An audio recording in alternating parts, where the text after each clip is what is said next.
Selamat pagi Bapak Ibu dan Saudara, Shalom. Kita bersyukur Tuhan memberikan kesempatan kepada kita untuk beribadah. Saya undang jemaat bangkit berdiri. Mari kita persiapkan hati pikiran kita ambil waktu terus sejenak di hadapan Tuhan.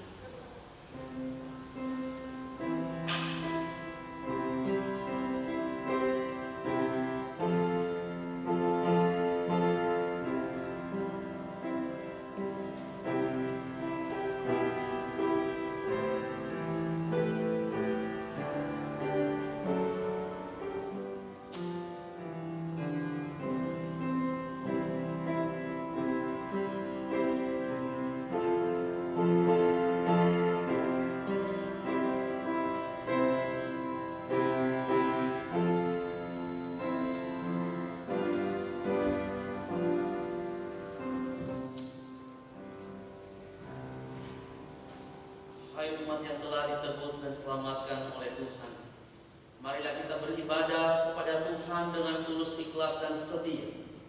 Ketahuilah ibadah ini kita mulai di dalam nama Allah Bapa, Putra dan Roh Kudus. Amin.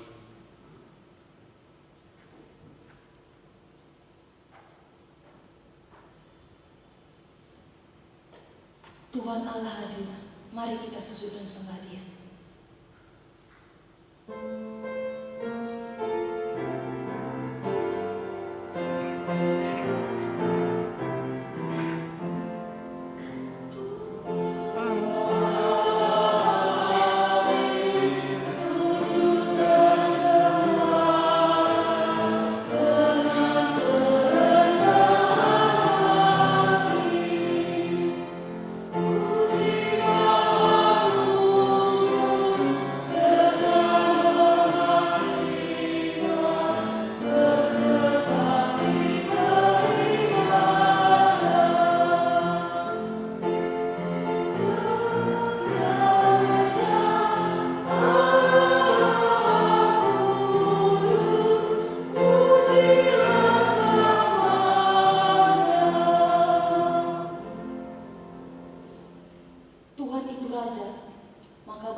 Biarlah mereka menyanyikan syukur bagi nama-Mu yang besar dan dahsyat, kuduslah Ia.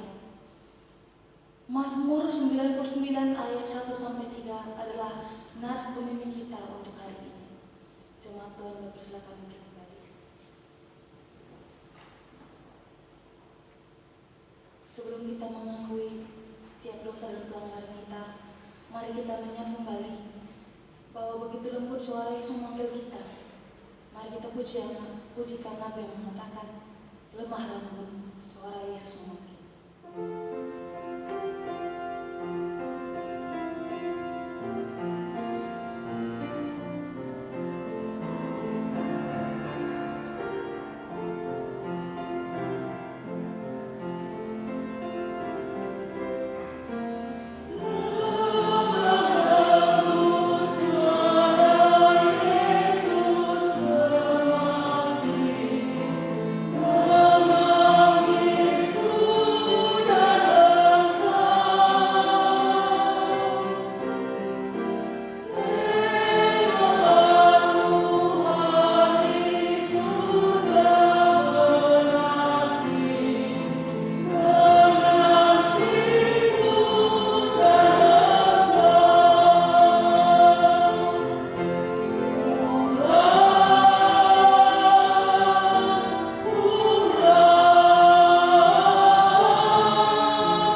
mengakui segala pelanggaran kita dengan rendah hati di hadapan Tuhan.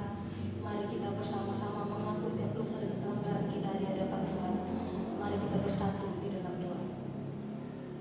Bapa kami di surga, terima kasih untuk rancangan terbaik yang Kau adakan bagi kami. Terima kasih karena dalam setiap proses hidup kami, Engkau selalu ada seperti yang Kau firmankan. Ya Bapa, kami menyadari sering kami tak mengerti jalan-jalan-Mu dan akhirnya tak percaya pada rancangan-Mu. Kesulitan hidup sering membuat kami lupa bahwa rancangan-Mu selalu mendatangkan kebaikan pada akhirnya. Banyak waktu yang kami lewatkan tanpa mengucap syukur. Sungguh kami telah membuat sedih hati kudus-Mu. Oleh karena banyaknya dosa dan pelanggaran kami, kini kami mengakuinya di hadapan-Mu. Sungguh kami menyesal untuk setiap kelalaian dan pelanggaran kami. Ampunilah kami dan sucikanlah kami. Kiranya Engkau mengasihi kami menurut kasih setia-Mu. Hapuskanlah segala dosa dan pelanggaran kami, ya Allah. Ubahkanlah hidup kami menjadi baru seturut dengan kehendak-Mu. Ini doa permohonan kami. Sekiranya Engkau mendengarnya dan menjawabnya sesuai dengan waktu. Terima kasih. Dalam nama Tuhan Yesus Kristus kami telah berdoa. Amin. Bagi jemaat Tuhan yang telah sungguh-sungguh mengaku dosa, inilah berita nugrah dari Yesaya 43 ayat 25-26. Akulah Dia yang menghapus dosa pemberontakanmu oleh karena Aku sendiri, dan Aku tidak mengingat-ingat dosamu. Ingatkanlah Aku, marilah kita berperkara, kemukakanlah segala sesuatu supaya Engkau nyata benar. Dan inilah petunjuk hidup baru. Matius 22 ayat 21b. Lalu kata Yesus kepada mereka, berikanlah kepada Kaisar apa yang wajib kamu berikan kepada Kaisar, dan kepada Allah apa yang wajib kamu berikan kepada Allah. Jemaat Tuhan bersilakan duduk kembali. Mari kita mengatakan, saya mau ikut Yesus dengan kesembuhan hati kita. Kita naikkan pujian ini.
kembali pada hari ini kami bersama-sama boleh berkumpul beribadah bersama. Kiranya Tuhan memberkati kami. Kami mengucap syukur karena penyertaan-Mu, nafas kehidupan yang diberikan oleh-Mu sebagai bukti bahwa Engkau mengasihi kami. Kami sungguh mengucap syukur Tuhan. Saat ini kami bersama-sama berdoa untuk visi, misi dan tema gereja kami. Biarlah kami sebagai jemaat-jemaat Tuhan boleh menghidupinya, bahkan biarlah melalui kesaksian hidup kami banyak orang yang terberkati dan nama-Mu dipermuliakan. Kami berdoa untuk gembala sidang, untuk hamba Tuhan dan majelis. Biarlah hamba-hamba-Mu ini semakin hari semakin semangat untuk melayani Tuhan. Biarlah Engkau berikan kepekaan, bahkan biarlah Engkau tolong dalam setiap pelayanan yang ada. Biar nama-Mu yang dimuliakan melalui pelayanan yang ada. Kami berdoa juga untuk pemilihan majelis periode 2021-2022.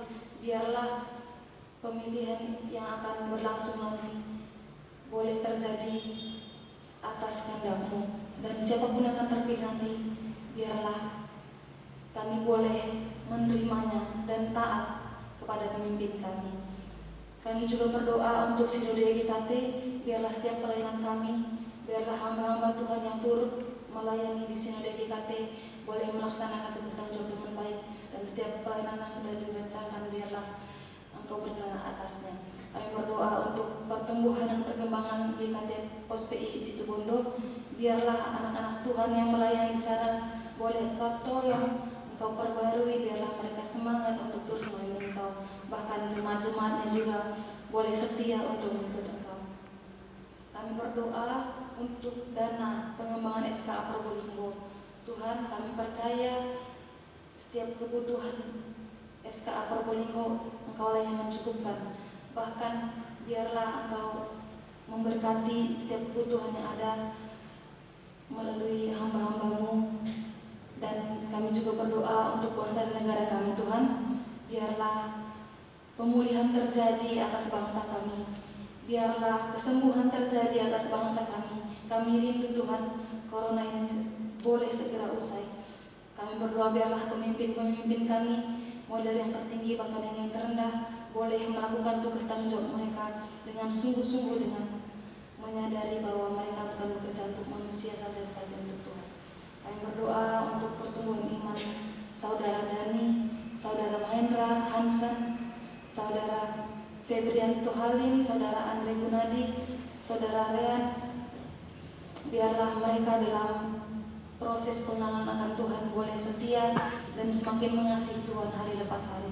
Kami berdoa untuk jemaat yang lemah tubuh, bahkan yang lanjut usia. Ada Bapak Aven, ada Bapak Bambang, Bapak Pek Cincun, ada Pak Heru, ada Ibu Wong Ijen, ada Ibu Lina, ada Ibu Mariam, ada Ibu Yeli, ada Ibu Syucen, Ibu Tanta Ting, Ibu Japiha, Ibu Feni, Ibu Yuliawati, Ibu Sri Harmini, Ibu Wati, Rahayu. Kiranya Engkau memberkati di usia yang lanjut, bahkan yang berkelemahan tubuh, dalam apapun keadaan kami boleh senantiasa mengasihi Tuhan dan mengatakan Tuhan Yesus baik atas setiap kehidupan kami. Terima kasih Tuhan. Sungguh sebenarnya doa kami ini tidak sempurna, tapi kami percaya Engkau telah menyempurnakannya dan akan menjawab setiap doa kami seturut dengan kehendak-Mu. Ini doa kami hanya dalam nama Tuhan Yesus Kristus kami telah berdoa. Amin. Jemaat Tuhan bisa duduk kembali. Mari kita mempersiapkan hati kita sungguh-sungguh sambil merenungkan betapa besar kasih setia Tuhan dalam kehidupan kita dan mempersiapkan diri untuk mendengar firman Tuhan kita nyanyikan lagu kasih setia-Mu yang kurasakan.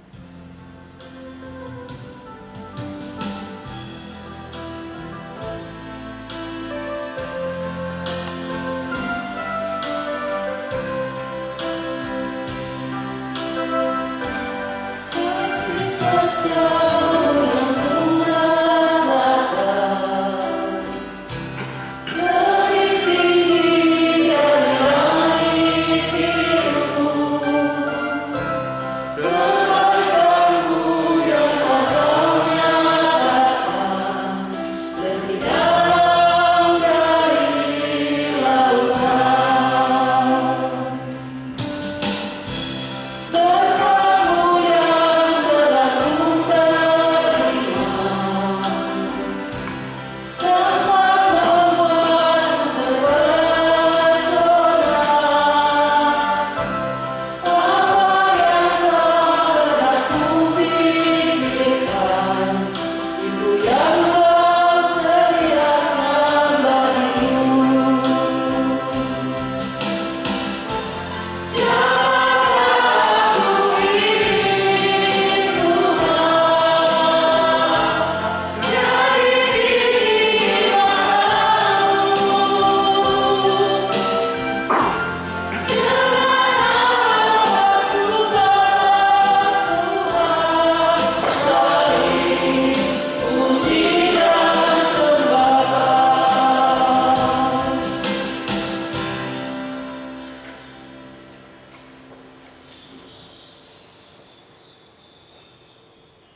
Mari Bapak Ibu kita berdoa sebelum kita mendengarkan akan firman Tuhan.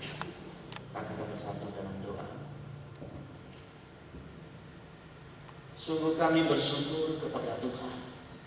Tuhan yang kasih setianya tidak pernah berubah. Dulu, sekarang, bahkan selama-lamanya. Kasih setiamu tidak pernah berubah dalam hidup kami. Kau mengasihi kami dengan kasih yang kekal ya Tuhan. Hingga saat ini kami ada sebagaimana kami ada. Itu semua karena kasih setiamu bagi kami. Kami bersyukur kami diberikan kesempatan untuk beribadah kepadamu pada pagi hari ini. Dan sebentar kami akan mendengarkan firman-Mu. Tuhan tolong, Tuhan pimpin, Tuhan urapi setiap kami. Supaya apa yang kami baca, apa yang kami renungkan melalui kebenaran firman Tuhan, melalui kuasa Roh Kudus-Mu akan kami ditolong untuk mengerti, memahami. Ditolong juga untuk melakukannya dalam setiap kehidupan kami. Terima kasih Tuhan. Kami berdoa, kami bersyukur dalam nama Tuhan Yesus Kristus. Amin. Shalom Bapak Ibu. Kita akan bersama-sama mengumpulkan satu tema pada pagi hari ini, yaitu sikap Kristen tentang kewajiban. Mari kita membuka Alkitab kita. Atau bagi Bapak Ibu yang belum membawa Alkitab cetak, yang bisa buka di dalam HP, atau juga Bapak Ibu bisa melihatnya di layar LCD. Kita buka di dalam Matius pasal 22 ayat 15 sampai ayatnya yang ke-22. Matius 22 ayat 15 sampai ayatnya yang ke-22. Firman Tuhan demikian. Kemudian pergilah orang-orang Farisi, mereka berunding bagaimana mereka dapat menjerat Yesus dengan suatu pertanyaan. Mereka menyuruh murid-murid mereka bersama-sama orang-orang Herodian bertanya kepadanya, "Guru, kami tahu engkau adalah seorang yang jujur dan dengan jujur mengajar jalan Allah. Dan engkau tidak takut kepada siapapun juga, sebab engkau tidak mencari muka. Katakanlah kepada kami pendapatmu, apakah diperbolehkan membayar pajak kepada kaisar atau tidak?" Tetapi Yesus mengetahui kejahatan hati mereka itu, lalu berkata, "Mengapa kamu mencobai aku, hai orang-orang munafik? Tunjukkanlah kepadaku mata uang untuk pajak itu." Mereka membawa suatu dinar kepadanya. Maka ia bertanya kepada mereka, "Gambar dan tulisan siapakah ini?" Jawab mereka, "Gambar dan tulisan Kaisar." Lalu kata Yesus kepada mereka, "Berikanlah kepada Kaisar apa yang wajib kamu berikan kepada Kaisar, dan kepada Allah apa yang wajib kamu berikan kepada Allah." Mendengar itu, heranlah mereka dan meninggalkan Yesus lalu pergi. Demikian jauh pembacaan firman Tuhan pada pagi hari ini. Yang berbahagia adalah setiap kita membaca, merenungkan, dan yang melakukannya dalam kehidupan setiap kita. Bapak, Ibu, dan Saudara, pernahkah membenci seseorang? Atau sekarang masih adakah orang-orang yang kita benci? Bapak Ibu, kalau kita membenci seseorang, kira-kira apa yang kita pikirkan, apa yang kita rancang terhadap orang yang kita benci itu? Saya percaya orang yang kita benci, kita tidak menginginkan dia berhasil, kita tidak menginginkan dia bahagia, kita tidak menginginkan dia mengalami keadaan baik dalam hidupnya. Tetapi justru sebaliknya, yang kita lakukan, yang kita pikirkan, bahkan yang kita rencanakan terhadap orang yang kita benci. Bapak Ibu, kebencian seringkali membawa kita, pikiran dan hati terhadap orang yang kita benci, membawa kita kepada kejahatan. Dan itulah yang terjadi dengan orang Farisi, ahli Taurat, pemimpin-pemimpin umat Yahudi pada saat itu. Mereka sangat benci kepada Yesus. Mereka tidak suka kepada Yesus.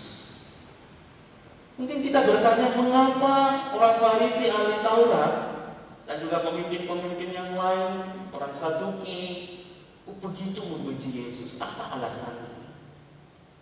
Kalau kita membenci seseorang tentu ada alasannya. Tidak mungkin kita benci tanpa ada alasan, bukan? Kalau kita membenci seseorang, tidak suka pada seseorang, pasti ada alasannya. Demikian juga dengan orang Farisi, para ahli Taurat, para imam kepala pada saat itu. Alasan yang sangat mendasar mengapa mereka sangat membenci Yesus, bahkan menolak Yesus. Yang pertama, Bapak Ibu sekalipun banyak, tapi paling tidak, ya, saya akan menyampaikan 3 alasan mengapa mereka begitu benci pada Yesus. Yang pertama, para pemimpin Yahudi, mereka takut kehilangan pengikut.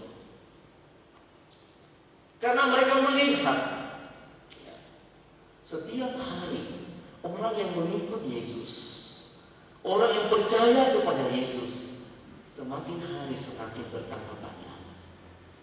Bahkan kalau kita memperhatikan, ya, banyak orang-orang yang lain yang mengikut Yesus, ya, terlepas motivasinya apa, tetapi inilah yang menjadi alasan bagi pemimpin-pemimpin Yahudi pada saat itu mengapa membenci Yesus. Karena mereka takut kehilangan pengikut. Kalau mereka, masyarakat mengikut Yesus, berarti masyarakat tidak mengikut mereka, maka apa yang terjadi? Ini menjadi ancaman bagi jabatan dan kedudukan mereka di tengah masyarakat. Dan itu juga terjadi kan di suatu bangsa dan di sebuah negara. Faktor kebencian itu seringkali karena apa? Karena takut kehilangan jabatan, takut kehilangan kekuasaan, takut kehilangan pengikut. Maka banyak orang berusaha untuk saling menjatuhkan, bahkan saling menghancurkan, saling memfitnah satu dengan yang lain. Alasan yang kedua, Bapak Ibu, mengapa mereka begitu benci kepada Yesus? Karena Yesus mengajar, ya, sesuatu yang esensi dan prinsip di dalam kehidupan umat pada saat itu. Dan apa yang diajarkan oleh Yesus sering bertolak belakang dengan apa yang diajarkan oleh pemimpin-pemimpin, ya, masyarakat Yahudi pada saat itu, orang Farisi dan ahli Taurat. Yesus mengajarkan hal yang prinsip dan esensi, sementara mereka mengajarkan hal yang lahiriah, menekankan hal-hal yang sifatnya tradisi, adat istiadat. Dan bukankah itu yang disorot oleh Tuhan Yesus? Mereka cenderung mengesampingkan kebenaran firman Tuhan demi adat istiadat mereka, tradisi mereka. Tapi Yesus mengajar hal yang prinsip yang sesuai dengan firman Tuhan ajarkan. Bapak Ibu, hal yang ketiga dan yang terakhir, mengapa mereka ini begitu benci pada Yesus?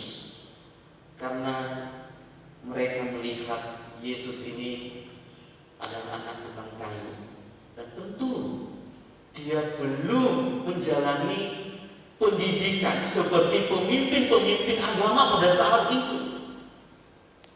Karena Yesus itu adalah Allah dan dia memiliki otoritas di dalam mengajar, sehingga pemimpin-pemimpin Yahudi itu sangat membuat mereka sakit hati.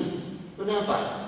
Karena mereka sudah diajar, sudah dididik, sementara Yesus belum dididik, belum sekolah, tapi dia mengajar firman Allah. Bahkan dia mengatakan, aku berkuasa untuk mengampuni dosa. Berarti dia memiliki otoritas. Dan ini yang membuat hati pemimpin-pemimpin Yahudi pada saat itu marah dan benci kepada Yesus. Ketika Yesus mengampuni dosa orang yang lumpuh, lalu orang-orang Farisi ahli Taurat bertanya kepada Yesus, dengan kuasa apakah kamu bisa mengampuni dosa? Karena hanya Allah yang sanggup dan mengampuni dosa. Yesus berkata, anak manusia juga memiliki kuasa untuk mengampuni dosa. Berarti di dalam bagian ini Yesus hendak menyampaikan, menegaskan bahwa dia itu adalah Allah. Dan itulah yang membuat orang Farisi ahli Taurat itu marah dan benci kepada Yesus. Kalau sudah benci Bapak Ibu, maka apa yang mereka rencanakan, apa yang mereka pikirkan, tentu sesuatu yang jahat terhadap Yesus.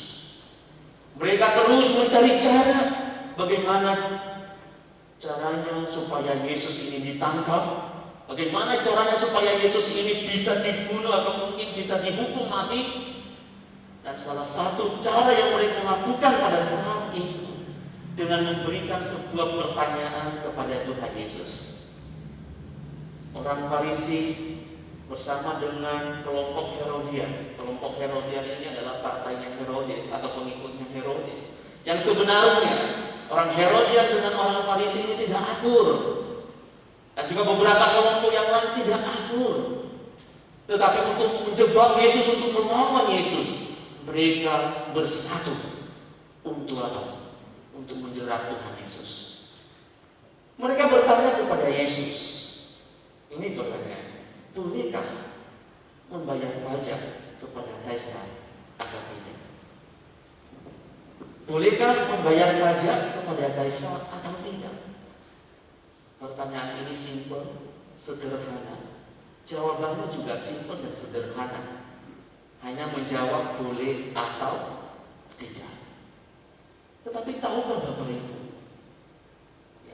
Apapun yang dijawab dikatakan oleh Tuhan Yesus, ada konsekuensinya. Bahkan konsekuensinya ini sangat fatal. Sangat fatal. Bisa jadi Tuhan Yesus akan dijatuhi hukuman mati ketika dia mengatakan boleh atau tidak. Nanti kita akan melihat. Bapak Ibu, orang Farisi sangat anti kepada pemerintah Romawi dan mereka menentang pajak. Sementara orang Herodian yang juga ada pada saat itu yang juga menanyakan hal ini kepada Yesus, mereka pro pemerintah Roma dan mereka menyetujui pembayaran pajak kepada Kaisar. Sehingga pertanyaan ini pertanyaan yang menjebak Yesus. Dan Tuhan Yesus secara manusia kalau kita pikirkan ini dilema. Kalau sekarang bahasanya ibarat makan buah simalakama. Saya nggak pernah tahu itu buah simalakama seperti apa. Tapi saya dengar-dengar kalau maju kena mundur kena, nah itu diibaratkan ibarat buah simalakama, dimakan mati, tidak dimakan yang mati. Nah, seperti itulah posisi Tuhan Yesus pada saat itu. Ketika Tuhan Yesus menjawab boleh, maka masyarakat Yahudi akan menuduh Yesus sebagai pengkhianat karena mereka menentang pembayaran pajak kepada Kaisar. Kalau Tuhan Yesus mengatakan boleh, maka masyarakat Yahudi, orang-orang Farisi akan menuduh Yesus dia pro penjajah, dia pengkhianat. Dan tentu mereka tidak akan percaya lagi kepada Yesus. Bahkan bisa jadi mereka menganggap Yesus sebagai nabi atau guru palsu. Dan risikonya bisa jadi Yesus akan ditarik keluar. Bahkan mungkin dia akan dirajam dengan batu karena dia pro penjajahan. Tapi kalau Tuhan Yesus menjawab tidak boleh, dia akan berhadapan dengan orang Herodian, dengan tentara-tentara Romawi. Wah, ini dilema, ini tidak gampang.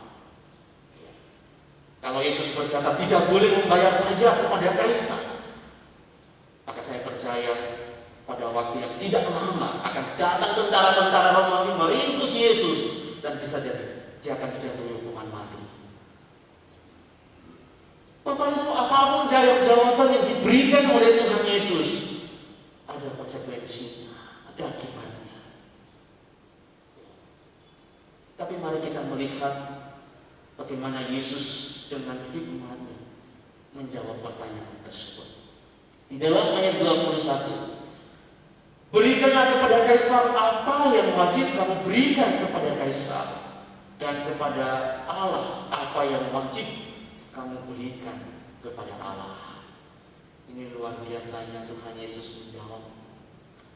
Ya, berikanlah kepada kaisar apa yang wajib kamu berikan kepada kaisar, dan berikanlah kepada Allah apa yang wajib kamu berikan kepada Allah. Mendengar jawaban dari Yesus, orang-orang yang ada pada saat itu termasuk orang Farisi, orang Herodian, mereka kagum luar biasa, heran, ya, karena Yesus menjawab dengan luar biasanya, ya. Tetapi mereka heran, mereka kagum, tapi mereka tidak bertobat, ya. Tapi mereka pergi mencari cara lagi, bagaimana caranya Yesus ini bisa ditangkap, Yesus ini ya bisa diadili. Bapak Ibu, ada banyak orang kagum kepada Yesus, heran kepada Yesus, tetapi tidak mau mengikut Yesus. Ada banyak orang yang mengakui Yesus sebagai Tuhan, bahkan ya, sebagai pribadi yang luar biasa, tapi seringkali ya, tidak mau mentaati perintah Yesus. Begitulah orang-orang Farisi, ahli Taurat, dan orang-orang Herodian pada saat itu. Bapak Ibu, apa yang menjadi aplikasi dalam kehidupan kita tentang ya, kewajiban kita terhadap ya, negara dan juga terhadap Allah? Nah, sikap Kristen terhadap kewajiban, kita harus akui bahwa di dalam kehidupan kita di dalam dunia ini, kita tinggal di sebuah negara atau di sebuah kota, di mana di dalamnya ada hukum, ada aturan yang berlaku. Maka bagaimana sikap kita? Bapak Ibu, dari apa yang disampaikan oleh Tuhan Yesus, sebenarnya Tuhan Yesus hendak menyampaikan dan menegaskan, kalau kita menjadi warga negara yang sebuah negara, maka jadilah warga negara yang baik. Ya. Kalau kita hidup dan tinggal di sebuah negara, jadilah warga negara yang baik. Ya. Dan salah satu sikap sebagai warga negara yang baik harus tunduk dan melakukan hukum yang berlaku di sebuah negara, termasuk melaksanakan sebuah kewajiban. Dan waktu itu salah satunya adalah membayar pajak. Itu hanya salah satu, Bapak Ibu. Masih banyak kewajiban-kewajiban yang lain yang diminta kepada kita untuk mentaati dan melakukannya. Ya. Yesus tidak menolak untuk membayar pajak. Apa yang wajib kita berikan, berikanlah. Pertanyaannya, bagaimana dengan kita sekarang ini? Adakah kita melakukan kewajiban kita terhadap negara kita? Ada banyak kewajiban yang dituntut dari kita, yang diminta dari kita. Mungkin salah satunya tadi membayar pajak, mentaati ya, hukum yang berlaku di Indonesia, atau minimal paling kecil adalah membayar iuran sampah di RT. Adakah Bapak Ibu dan saya melakukan tanggung jawab, membayar kewajiban itu dengan jujur dan dengan tulus? Mungkin kita punya alasan yang ngapain kita kaya, ngapain kita melaksanakan kewajiban, toh juga nanti uang kita akan dikorupsi. Itu kan seringkali menjadi alasan bagi kita sebagai sebagian orang untuk tidak melaksanakan kewajiban. Tapi sederhananya sebenarnya jawaban dari alasan ini yang pertama adalah kewajiban kita tetap kita laksanakan. Maka orang yang mengelola itu, mereka akan berhadapan dengan Tuhan. Kalau mereka mengkorupsi, mereka berhadapan dengan Tuhan.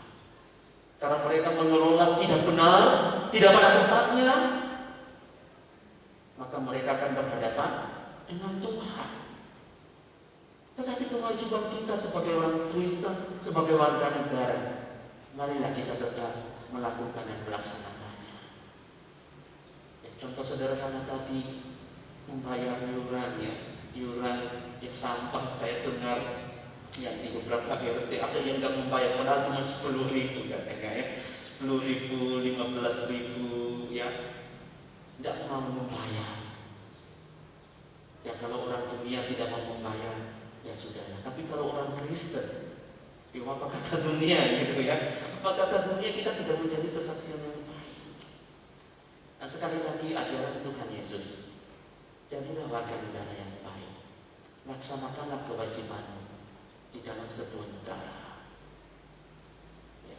Kalau toh kita tidak puas dengan sistem pemerintahan di sebuah negara, ya tempuhlah jalur hukum.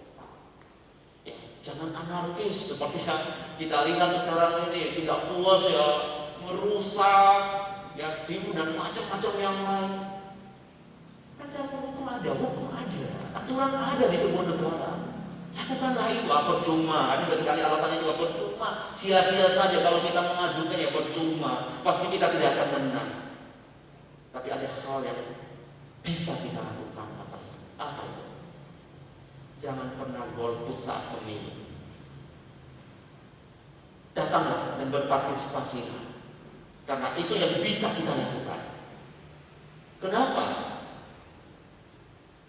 Karena yang menentukan segala, yang memutuskan segala kebijakan, peraturan dan hukum di negara ini pemerintah atau pejabat bukan. Pemerintah atau pejabat itu dipilih oleh rakyat, dipilih oleh Bapak Ibu dan saya. Maka saat pemilu, Bapak Ibu datanglah dan pilihlah orang-orang yang benar. Itu yang bisa kita lakukan dan sangat bisa kita lakukan.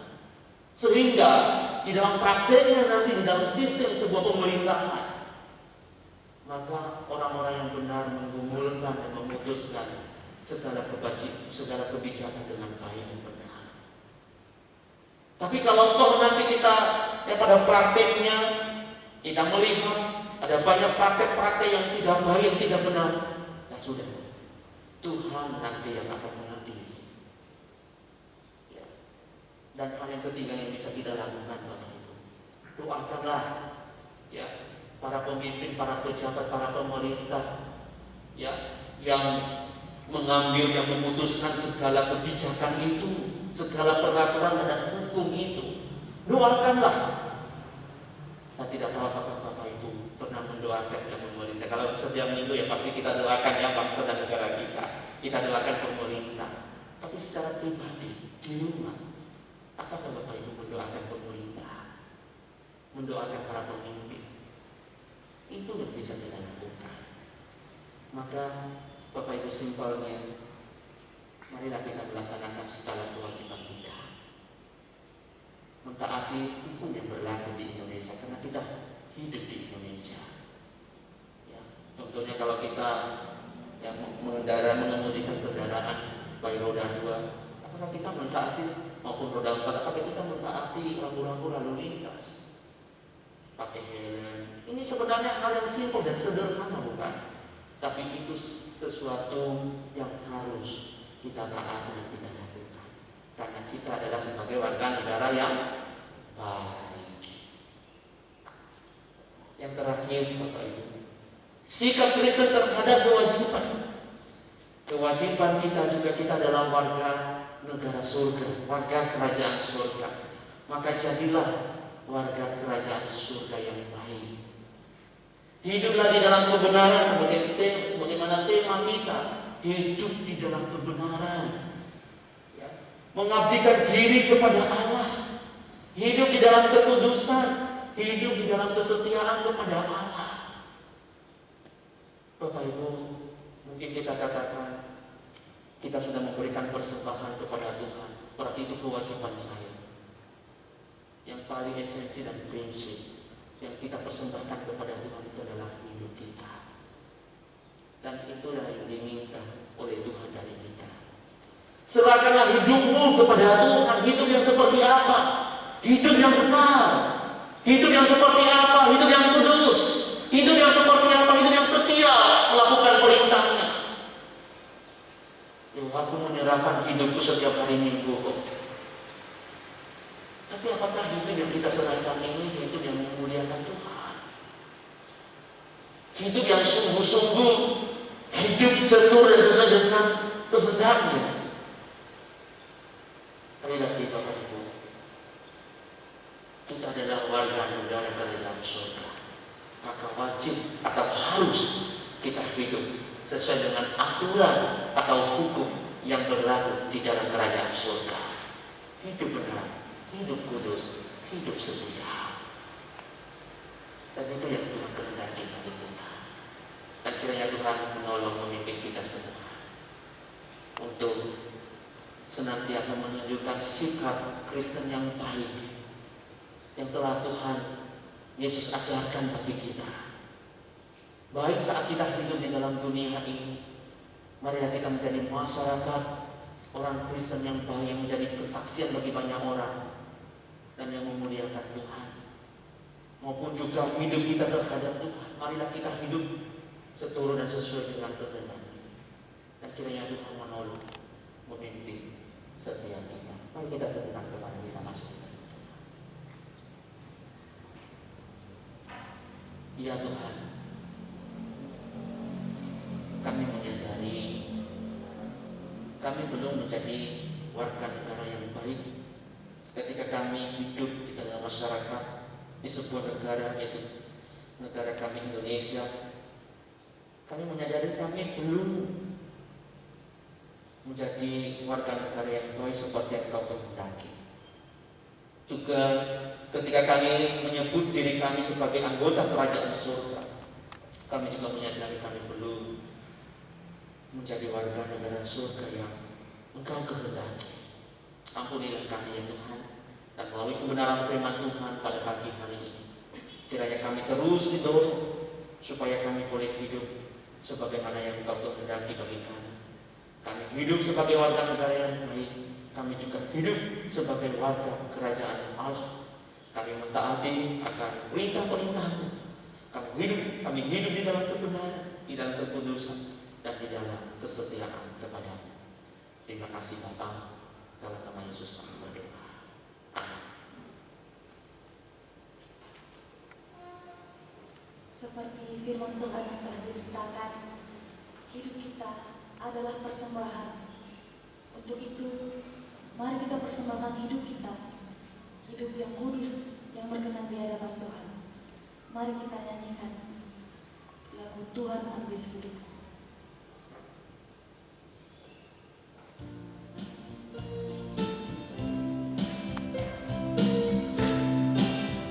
Sampai kita mempersiapkan persembahan kita, kita katakan,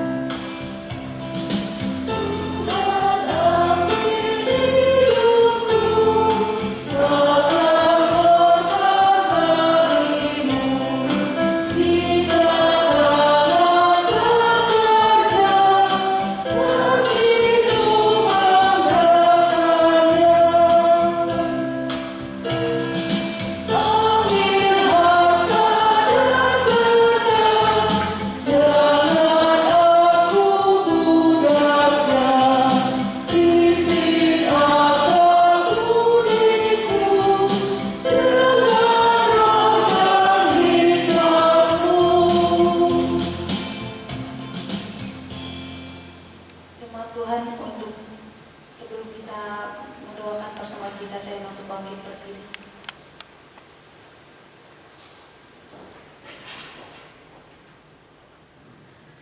Mari kita bersatu di dalam doa. Bapa yang baik, kami mengucap syukur untuk firman yang sudah kami dengarkan. Kami bersama-sama mau bertekad memberikan hidup kami untuk menyenangkan hati Tuhan. Bahkan ada persembahan yang akan kami berikan, biarlah itu juga menjadi berkat bagi pelayanan yang ada. Terima kasih Tuhan, ini doa kami. Dalam nama Tuhan Yesus kami telah berdoa. Amin. Terima Tuhan, bersilakan duduk. Selamat datang kepada jemaat yang baru pertama kali beribadah di GKT Probolinggo. Kami hamba Tuhan, majelis dan jemaat menyambut saudara-saudari dengan penuh kasih. Tuhan Yesus memberkati. Majelis mengucapkan terima kasih kepada Bapak Evangelis Evandi Zamazi yang telah melayani pemberitaan firman Tuhan, kepada liturgos, kepada pemain musik, bahkan singer. Tuhan Yesus memberkati semuanya. Selama kita beribadah di gedung gereja setiap hari Minggu, kita harus benar-benar memperhatikan dan mematuhi protokol kesehatan. Diharapkan jemaat tetap mendaftar terlebih dahulu di sekretariat bila mengikuti ibadah di gedung gereja. Pendaftaran ditutup bila kuota sudah terpenuhi. Kami mengucapkan selamat ulang tahun kepada Ibu Iren 12 Oktober, kepada Bapak Jamingsen 13 Oktober, Saudara Toto 13 Oktober, Bapak Pioner Marpaung 13 Oktober, kepada Ibu Revi 17 Oktober. Tuhan Yesus memberkati, biarlah di usia yang bertambah semakin dekat kepada Tuhan.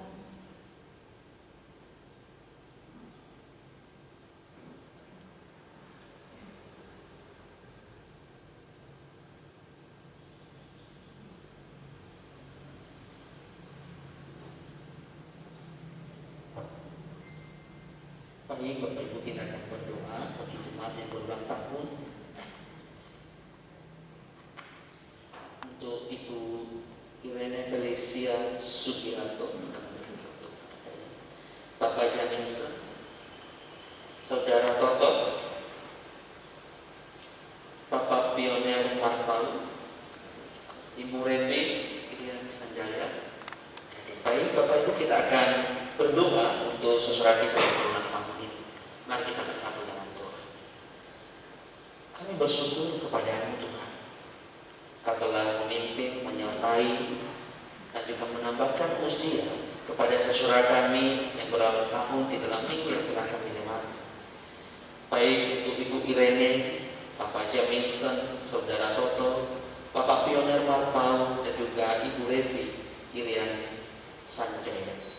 Dan dalam usia yang bertambah ini mereka juga terus bertambah-tambah di dalam pengenalan Tuhan, bertumbuh di dalam iman, juga bertumbuh dalam mengasihi Tuhan dan mengasihi sesama.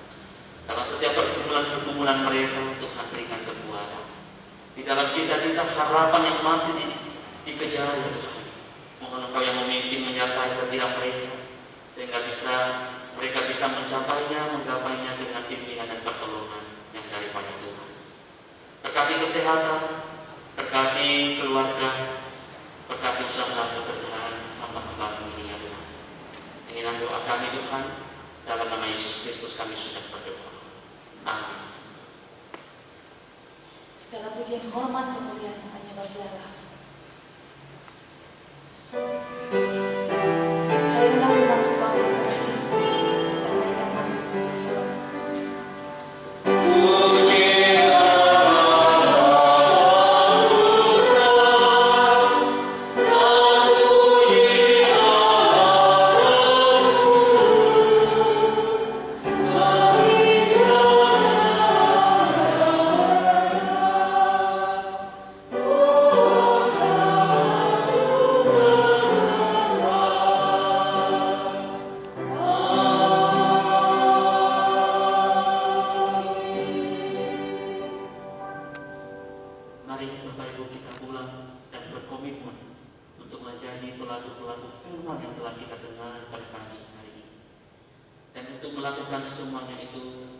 Kita naikkan nama bersama. Kiranya berkat yang daripada Allah Bapa, kasih karunia dan damai sejahtera dari Tuhan kita Yesus Kristus, kekuatan, penghiburan, pertolongan dari Allah Roh Kudus, Allah Tritunggal itu memimpin, menyertai, dan memampukan kita untuk melakukan akan firman-Nya mulai sekarang ini bahkan sampai selama-lamanya. Amin.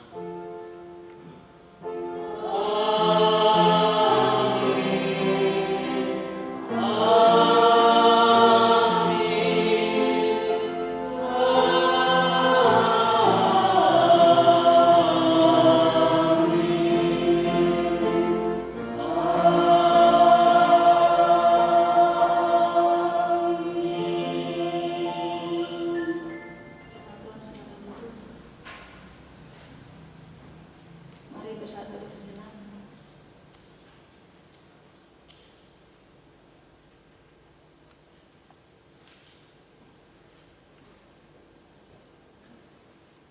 Kebaktian telah selesai, Tuhan Yesus memberkati.